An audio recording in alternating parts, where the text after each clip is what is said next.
the introduction of Genesis from the Holy Bible, Part 1.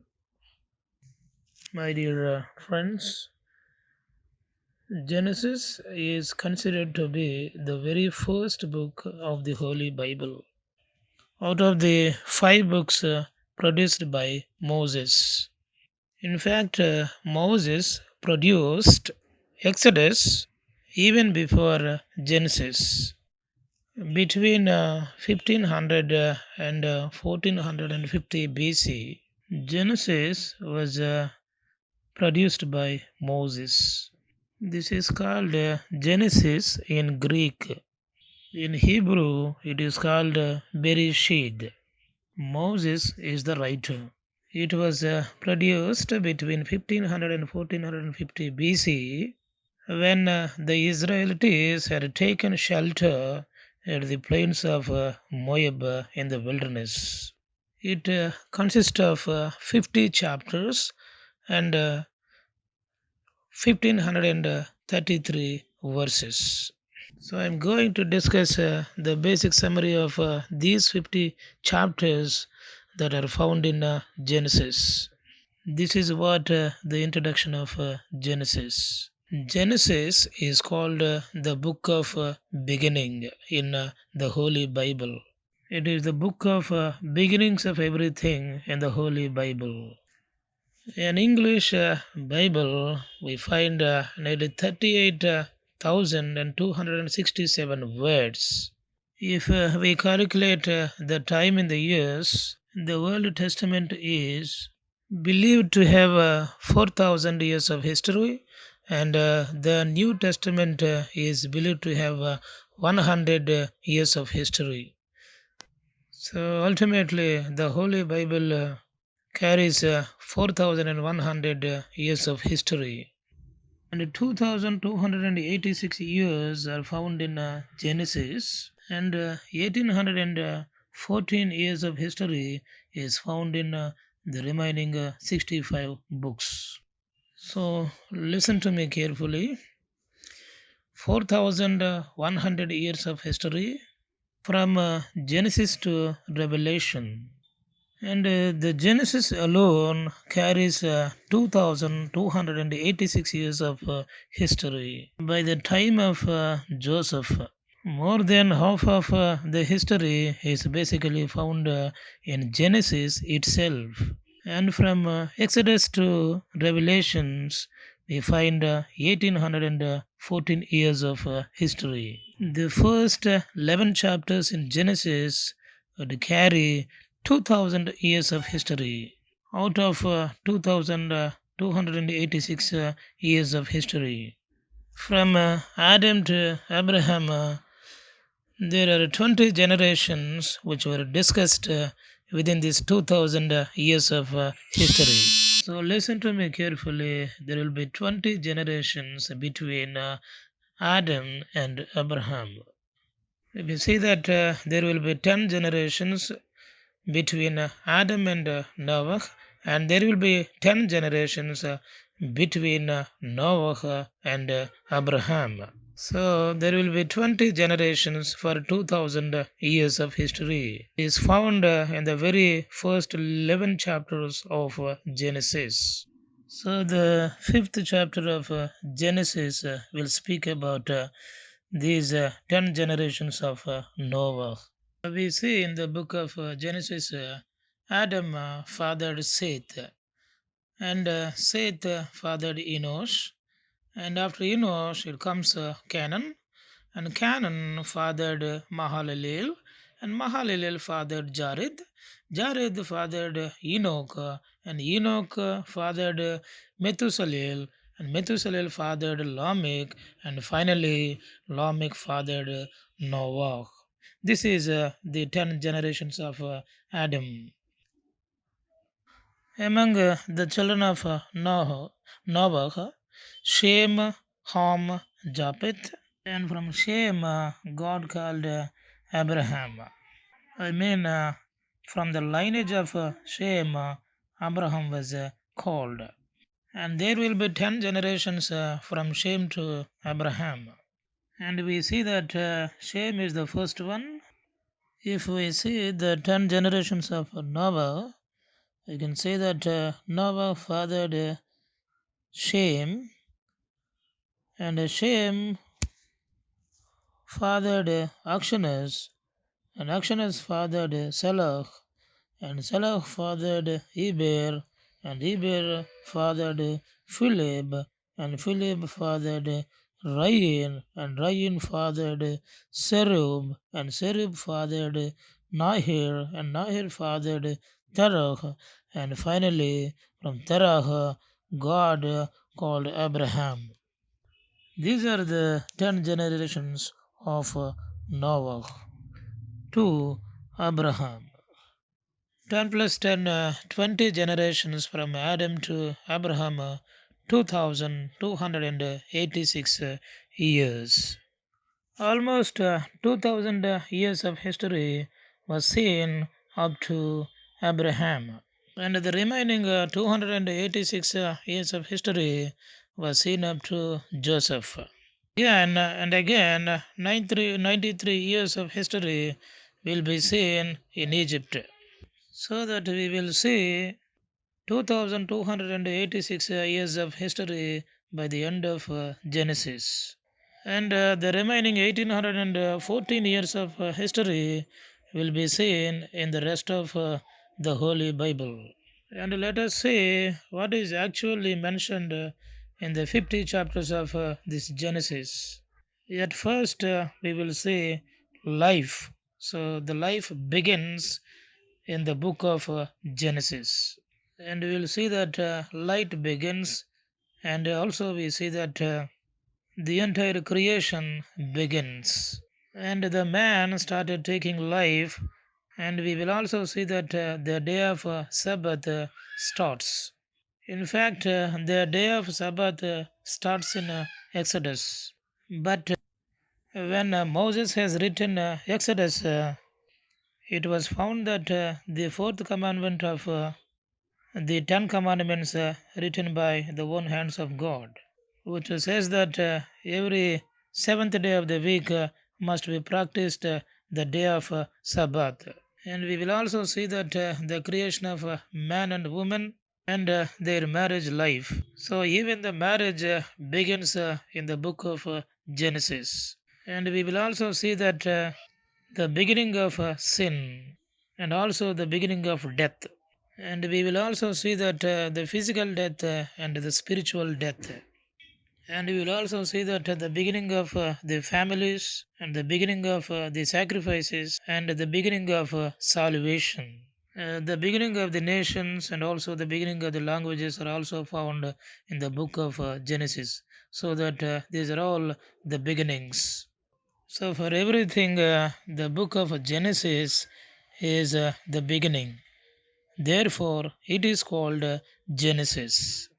The chapter 1 and 2 of the Genesis speaks about the beginning of creation. So it shows how the creation was made within 6 days, and after 6 days, how God is going to take rest on the seventh day.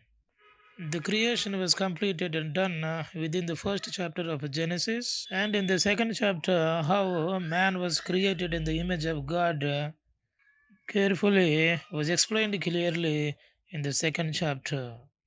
At first, is given the information about this history, and after that, he will speak about the causes of this history.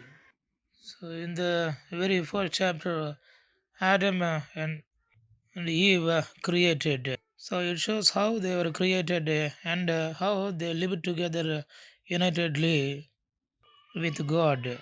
And we will also see how this Adam and Eve were fostered in the Garden of Eden. And right from the third chapter onwards, we will see the fall of man.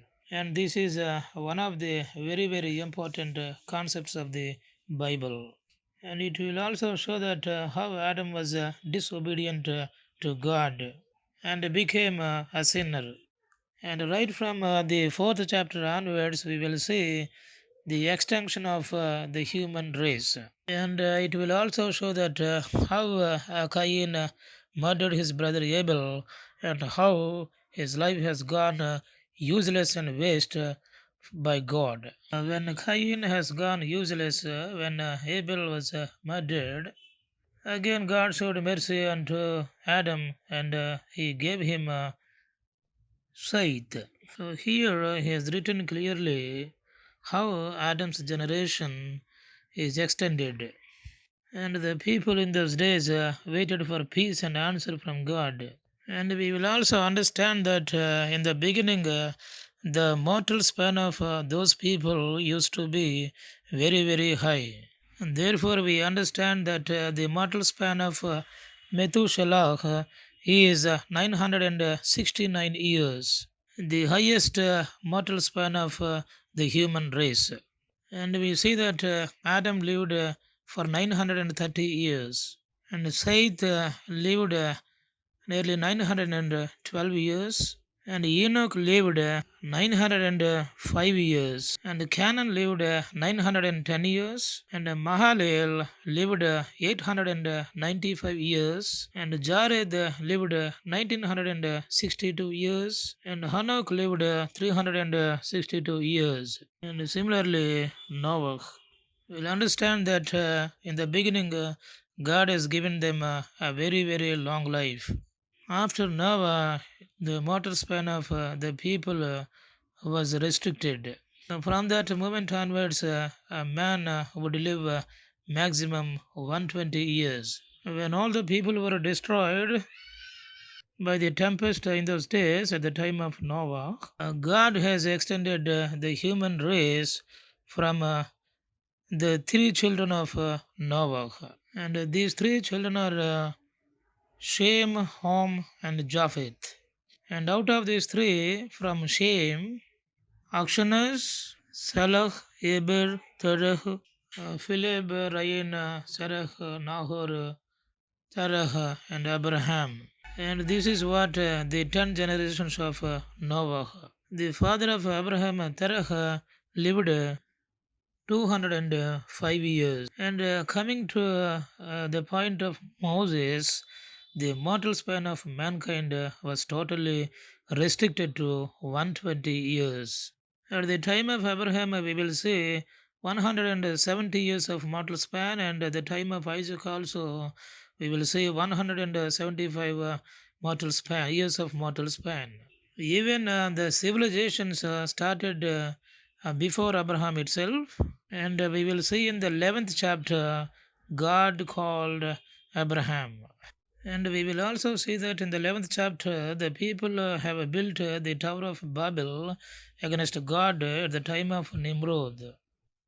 God descended down and strangled them into many nations.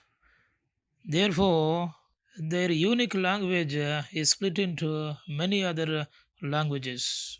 In that way, we will find so many nations in the world and so many languages in the world. Therefore, we will find so many similarities among all the languages of the world. So, we will find much similarity among them. And even in India, we will also find the similarities among the languages of Telugu, Tamil, Malayali, Kannada, and all other regional languages. Now, nearly 6,400 languages are found among all nations. But once upon a time, they used to be unanimous and one. So, in the 11th chapter of Genesis, we'll also see that the destruction or the demolishing of the Tower of Babel. As their languages changed, the people started migrating or moving towards different places of the world. And among them, Abraham is one. So he reached the place called Uru. When God called Abraham, God gave him some promises. So he was made some promises by God. One of the great promises of God towards Abraham is a great nation is going to be established by Abraham. So God said unto Abraham that Abraham is going to have a great nation and a great word and a great blessing. And God also promised Abraham that he would bless his children, and his children will be like the atoms of sand on the earth. And he also said to him that he is going to hand over that nation to him. Hence, we will understand that it was already prophesied earlier that they are going to have a great kingdom of Israel. On taking the promise of God, Abraham was accompanied by his father Terah, his brother's son Lot, and his wife Sarah, till Haran. There he lived for some time, and after some time his father Terah passed away. And after that, Abraham moved towards Canaan. Abraham was 75 by the time he came to Canaan. In the 12th chapter of Genesis, God has given a blessing to Abraham. Those who curse you will be cursed by me, and those who bless you will be blessed by me, God said. And all the dynasties in the world will be blessed just because of your name. When Abraham came from Ur, he was 65. So he spent 10 years of time at Haran. Now he was 75 when he came to Canaan. And during that night, God appeared to Abraham and said that he was going to hand over that nation to Abraham. Therefore, Abraham built an altar over there. In the Holy Bible, the personality of Abraham was portrayed as the father of faith. The history of Abraham was found between 12th chapter of Genesis and 25th chapter of Genesis. The history of Abraham is found to be very, very prominent in the Holy Bible. If there is no history of Abraham, there will be no Bible. Because he called him the father of the faith. Even God called him to be his friend. So, on taking the promise of God, Abraham left everything that belongs to him and came to Canaan. And God called him from unknown and strange. So that we can understand that God is going to fulfill his promise through the offsprings of Abraham here. There are so many droughts and famines in the time of Abraham in Canaan. Therefore, Abraham moved towards Egypt. As Sarah, the wife of Abraham, was very beautiful, she was taken to the home of Egyptian king Pharaoh. As a result, God turned against the Pharaoh's family, and he tormented them very much with so many afflictions. Because of Sarah, the Egyptian king Pharaoh gave Abraham so many gifts and presentations. And Sarah had a maid servant called Hagar. This maid servant was appointed to minister Sarah. But because of the afflictions came upon them, Pharaoh returned his wife. And therefore, Abraham moved with his wife and the maidservant Hagar towards Bethel. And he made a tent between Ai and Bethel, where he had made an altar at first. And there Abraham called upon the name of the Lord. If we see in the 13th chapter of Genesis, Abraham's brother's son Lot came into conflict with Abraham, and he divided from him, and he moved towards Sodom and Gomorrah. And there were so many disturbances took place between the servants of Abraham and also the servants of Lot. And Abraham called upon the god keepers of Lot, and he settled a problem between them, and he made an answer between them. So Lot moved towards Sodom and Gomorrah, and Abraham slept in the open plains during that night. While he was in sleep, God appeared to him and said, Abraham, look at the directions of north, east, south, and west, and I'm going to bless your children in all directions of the world, and they will be like the atoms of sand, and I'm going to give you this nation. So, on taking this promise, Abraham moved his tent and came and settled by the oaks of Mamre, which are at Hebron, and there he built an altar to the Lord. And Abraham carried 318 servants with him and invaded the place where Lot lived. And he conquered all the kings over there and he defeated them. And he brought Lot and his family out of that place. Even though the king of Sodom gave a great offer to Abraham that he would give all the money he had, but Abraham did not accept that offer because he is found righteous in the sight of God. And in the 17th verse, we will also see the word of God appeared to Abraham and says that I am your Lord and God. I am what I am Jehovah, and I'm going to bless your family and children in the days to come, and your offsprings will be taking over the entire nation of the Canaan and Egypt, and your children are going to be in the bondage of Egyptian kings for the coming 400 years. This is what the basic history of Abraham in Genesis.